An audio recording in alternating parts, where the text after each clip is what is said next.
Hi friends, welcome to my quilting shed. Today I'm going to give you the information you need to understand the process of quilting. Raise your hand if the following has ever happened to you. Have you ever received a handmade item for a gift? Maybe a quilt from grandma. Have you ever had fake enthusiasm for this gift? Oh, grandma, you shouldn't have. Seriously, you shouldn't have. My qualifications on this topic are: I have been sewing since I was a child, and this is my sewing shed where I do long arm quilting for my customers. Understanding the process of quilt making can improve your appreciation for handmade gifts. First, I will go over the basic investments Grandma will have spent to get started. Next, I will explain the time commitment and patience needed to build your own quilt. Finally, I'll explain the end procedures and hard work it took to make this quilt. In Provenzo's 2004 article titled Time Exposure, he says quilting represents a vital folklore tradition in American culture, one which knowledge is passed on from generation to generation through a process of sharing and communal work. I feel this is true. I will start my discussion by talking about what Grandma needed to start on her quilt making adventure.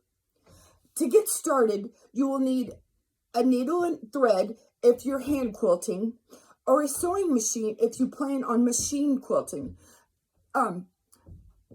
It runs a gamut of prices. You can get needle and thread probably for $5 to $10. We're up to $10,000 to $20,000 for a computerized long arm machine. But you don't have to spend that much. Like I said, you can just buy an $80 sewing machine and it will work just as well. You will need a variety of cutting tools and rulers. My favorite to use is a rotary cutter. It's simple, it's quick. You use it with a mat and a big ruler, but a pair of scissors will work just fine. Then comes fabric. The cost of fabric and batting needed to complete a quilt can be as little as a repurposed sheet or as much as upwards. I've seen fabric go for $12 to $15, $20 a yard. I have quite this fabric stash. The next thing Grandma did was to spend a lot of time making your quilt.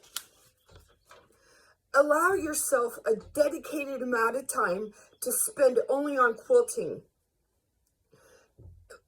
Quilting takes patience. Quilting takes time. You're going to need to allow yourself a block of time where you can have me time and work at your own pace. It's not a rush. You're not trying to beat anybody. Quilting is also a way to unwind and relax. That is so true. I can just zone out quilting for hours.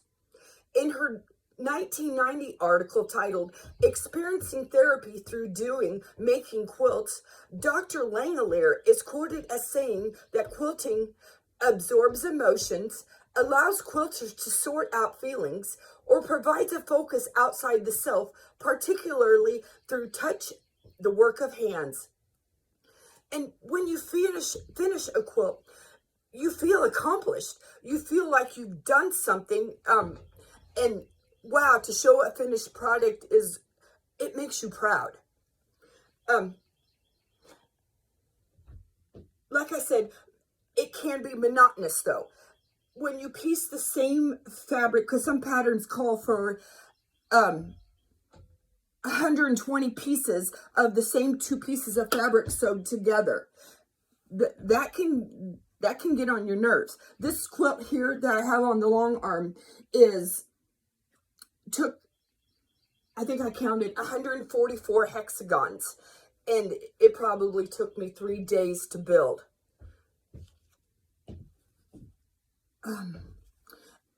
And you want to make precise seams when you are piecing your quilt together.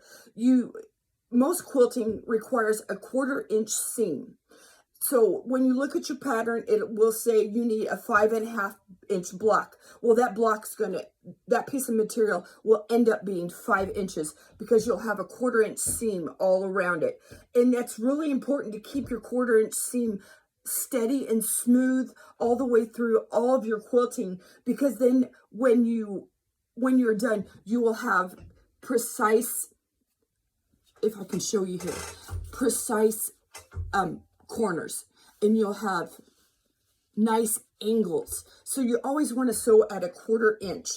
My grandma at Foreman, she always said, I know this is an old idiom from somewhere, but she always said, measure twice, cut once. I do that. I do it.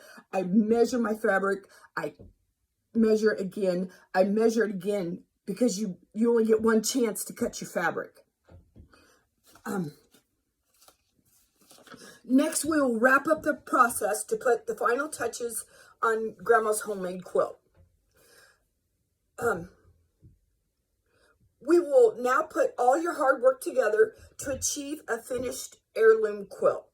Quilts are sewn together or sandwiched in 3 layers.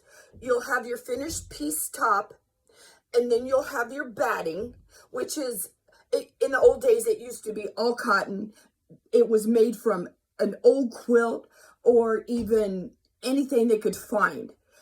Wool, but nowadays it's all polycotton, polyester, fiber fill, and it's low loft, medium loft, high loft, however soft you want your quilt. And then you'll have your backing, and your backing can be one piece or it can be 2 pieces put together. But if you put your 2 pieces together, make sure you do a horizontal stitch on the back, not a vertical stitch. Because when you take it to your long arm quilters, she has to go back and forth and back and forth. And she doesn't want to run over that seam every single time. So make sure if you're backing, you do a horizontal seam, so she will only have to run over that. My needle's down. If you can look over here, this is my long arm quilting machine. It goes back and forth down the length of my quilt. And if you have a horizontal seam, she'll have to go back and forth over it. A vertical seam. A horizontal seam, she'll only have to go over it once.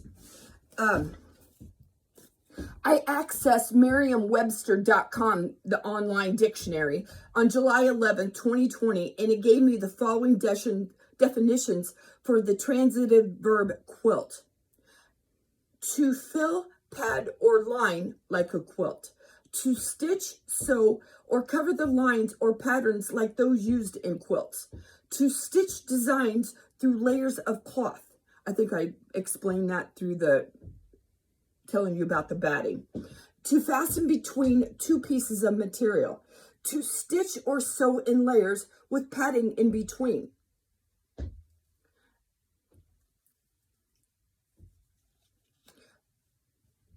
When you finish to do all this process, like I said, you could take it to your long arm quilter, or in the old days, and even a lot of ladies still use a frame and do the whole process, sandwiching the quilt together by hand. That is a long, tedious process. I've probably only done 2 quilts in my whole life like that. It takes forever. My mother-in-law, that's all she does though. She only does frame quilting. The final step is to apply the binding to the raw edges of your quilt sandwich.